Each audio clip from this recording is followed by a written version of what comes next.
Lockdown आज specially यो video चाहिँ म मेरो फेसबुकमा हुने रेफ्रीहरूको लागि मैले भिडियो बनाइरहेको छु। उनीहरूलाई के भन्न चाहन्छु भने 2016मा युरोकप हुँदै गर्दाखेरि युरोकपमा पनि थोरै सानो इन्सिडेन्टहरू भएको थियो क्या। त्यसलाई लिएर चाहिँ कुनै कन्ट्रोभर्सी केही आएन होइन। जुन अहिले अर्जेन्टिनाको गेम इजिप्टसँग भइरहेको त्यो गेममा हुँदै गर्दाखेरि नियमहरू धेरै चेन्ज भएर त्यति बेलादेखि अहिलेसम्म आइसक्दाखेरि पनि हाम्रो फेसबुकमा भने मेरो साथीहरू रेफ्री साथीहरूलाई उहाँहरूलाई म एउटा के भिडियो देखाउन चाहन्छु भने यो भिडियो हेरिसकेर तिमीहरूले यसमा मेरो यो भिडियोमा कमेन्ट गर्नु है रेफ्री साथीहरू।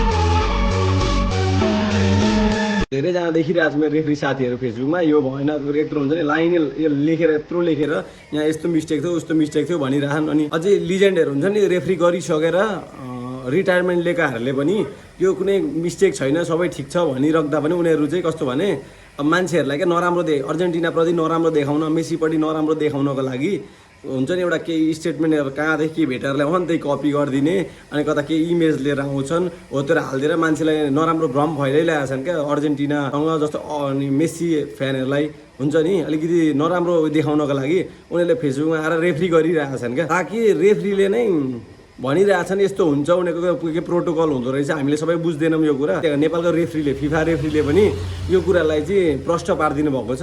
यसो कमेन्टमा म पिन गरिदिन्छु त्यो भिडियो त्यो पनि हेर्नु होला। अनि रेफ्री साथीहरूलाई के भन्न चाहन्छु भने मेरो फेसबुकको सबै एकपल्ट बुझौँ अनि मात्रै हालौँ क्या। जोतको तालमा त्यो विरोध नगरौँ आफ्नो टिमले होइन हारो मेरो गोठले हारो भने पछाडि चाहिँ त्यसरी विरोध गर्नुपर्छ भन्ने मलाई लाग्दैन क्या।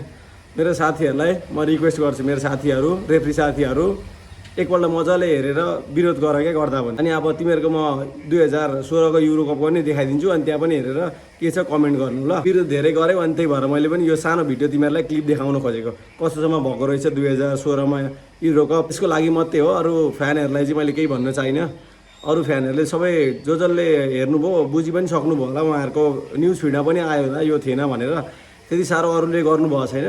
स्पेसल्ली हाम्रो 2-4जना साथीहरू हुनुहुन्छ रेफ्री साथीहरू फेसबुकको, उहाँहरूले चाहिँ लास्टै विरोध हानिराख्नु भएको छ, मान्छेहरूलाई भ्रम छरिराख्नु भएको छ। त्यसको लागि बनाएको भिडियो न म यस्तो भिडियो बनाउने पनि थिइनँ, बोलेर यसो बनाउने हो सकियो, इन्जोय गर्ने हो, कन्टेन्ट बनाउने हो, त्यही मात्रै हो मेरो उद्देश्य भनेको, अरू केही नै होइन।